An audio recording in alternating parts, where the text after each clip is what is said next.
Chapter 5. Charlotte. The night seemed long. Wilbur's stomach was empty and his mind was full. And when your stomach is empty and your mind is full, it's always hard to sleep. A dozen times during the night Wilbur woke and stared into the blackness, listening to the sounds and trying to figure out what time it was. A barn is never perfectly quiet. Even at midnight there is usually something stirring. The first time he woke he heard Templeton gnawing a hole in the grain bin. Templeton's teeth scraped loudly against the wood and made quite a racket. That crazy rat, thought Wilbur. Why does he have to stay up all night grinding his clashers and destroying people's property? Why can't he go to sleep like any decent animal? The second time Wilbur woke he heard the goose turning on her nest and chuckling to herself. What time is it? Whispered Wilbur to the goose. Probably, about 11:30, said the goose. Why aren't you asleep, Wilbur? Too many things on my mind, said Wilbur.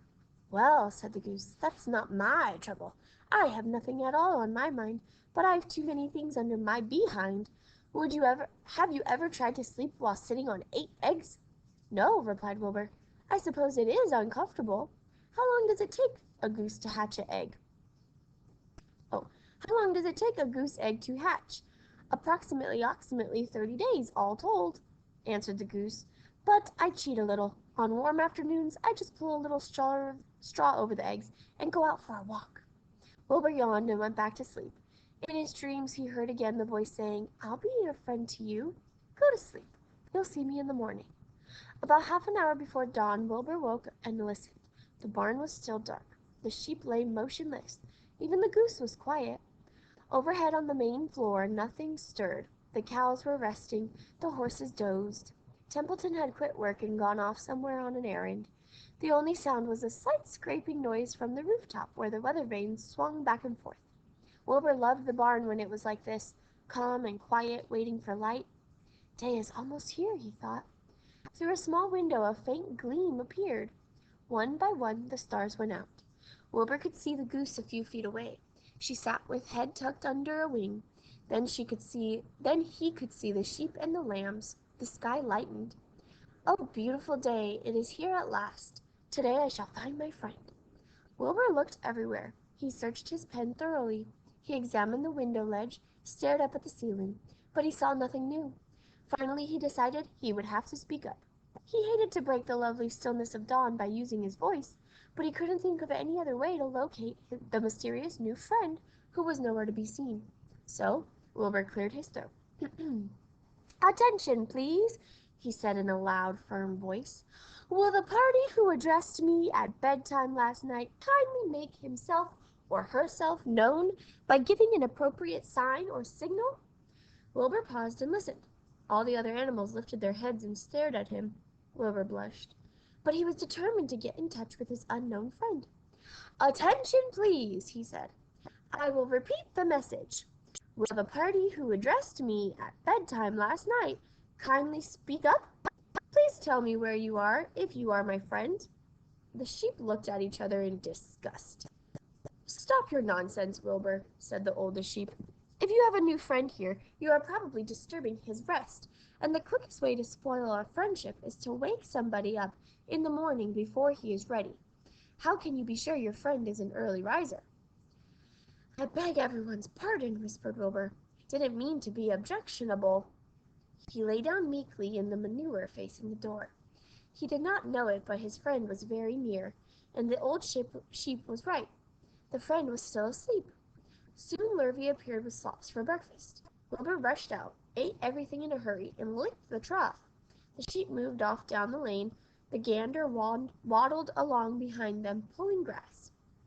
And then, just as Wilbur was settling down for his morning nap, he heard again the thin voice that had addressed him the night before. Salutations, said the voice. Wilbur jumped to his feet. What? He cried. Salutations, repeated the voice. What are they? And where are you? Screamed Wilbur. Please tell me where you are. And what are salutations? Salutations are greetings, said the voice. When I say salutations, it's just my fancy way of saying hello or good morning. Actually, it's a silly expression, and I'm surprised that I used it at all. As for my whereabouts, that's easy. Look up here in the corner of the doorway. Here I am. Look, I'm waving. At last Wilbur saw the creature that had spoken to him in such a kindly way. Stretched across the upper part of the doorway was a big spider web, and hanging from the top of the web, head down, was a large gray spider. She was about the size of a gumdrop. She had 8 legs, and she was waving one of them at Wilbur in friendly greeting. "See me now?" she asked. "Oh, yes, indeed," said Wilbur. "Yes, indeed. How are you? Good morning. Salutations. Very pleased to meet you. What is your name, please? May I have your name?" "My name," said the spider, "is Charlotte." "Charlotte what?" asked Wilbur eagerly. "Charlotte A. Cavanica. But just call me Charlotte." "I think you're beautiful," said Wilbur. "Well, I am pretty," replied Charlotte. "There's no denying that. Almost all spiders are rather nice looking. I'm not as flashy as some, but I'll do. I wish I could see you, Wilbur, as clearly as you can see me." "Why can't you?" asked the pig. "I'm right here." "Yes, but I'm nearsighted," replied Charlotte. "I've always been dreadfully nearsighted. It's good in some ways, not so good in others. Watch me wrap up this fly." A fly had been crawling along Wilbur's trough. A fly that had been crawling along Wilbur's trough had flown up and blundered into the lower part of Charlotte's web, and was tangled in the sticky threads. The fly was beating its wings furiously, trying to break loose and free itself. "First," said Charlotte, "I dive at him." She plunged head first towards the fly. As she dropped, a tiny silken thread unwound from her rear end. "Next, I wrap him up." She grabbed the fly, threw a few jets of silk around it, and rolled it over and over, wrapping it so it couldn't move. Wilbur watched in horror. He could hardly believe what he was seeing, and although he detested flies, he was sorry for this one. "There," said Charlotte. "Now I knock him out so he'll be more comfortable." She bit the fly. "He can't feel a thing now," she remarked. "He'll make a perfect breakfast for me." "You mean you eat flies?" gasped Wilbur. "Certainly. Flies, bugs, grasshoppers, choice beetles, moths, butterflies, tasty cockroaches, gnats, midges, daddy-long-legs, centipedes, mosquitoes, crickets, anything that is careless enough to get caught in my web. I have to live, don't I?" "Why, yes, of course," said Wilbur. "Do they taste good?" "Delicious. Of course, I don't really eat them. I drink them. Drink their blood." "I love blood," said Charlotte, and her pleasant thin voice grew even thinner and more pleasant. "Don't say that," groaned Wilbur. "Please don't say things like that." "Why not? It's true, and I have to say what is true. I am not entirely happy about my diet of flies and bugs, but it's the way I'm made. A spider has to pick up a living somehow or other, and I happen to be a trapper. I just naturally build a web and trap flies and other insects. My mother was a trapper before me. Her mother was a trapper before her. All our family have been trappers. Way back for thousands and thousands of years, we spiders have been laying for flies and bugs." "It's a miserable inheritance," said Wilbur gloomily.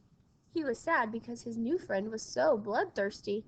"Yes, it is," agreed Charlotte, "but I can't help it.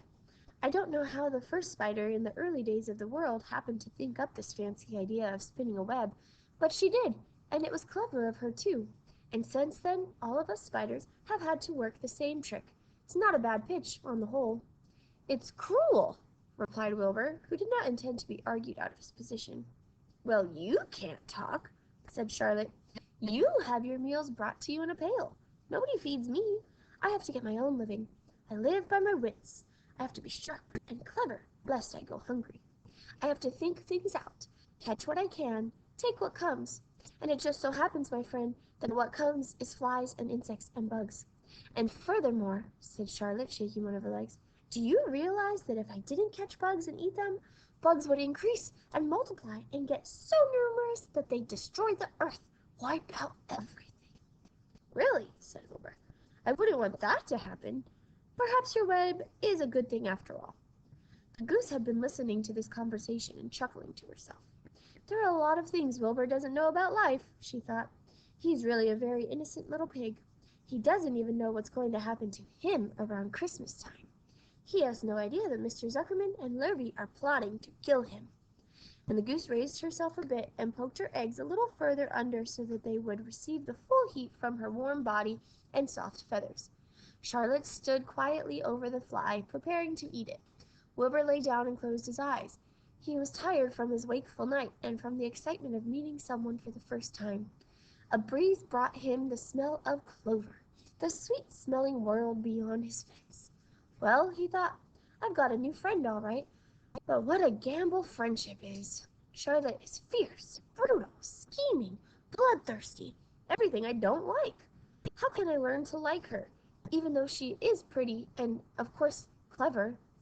Wilbur was merely suffering the doubts and fears that often go with finding a new friend. In good time, he was to discover that he was mistaken about Charlotte. Underneath her rather bold and cruel exterior, she had a kind heart, and she was to prove loyal and true to the very end.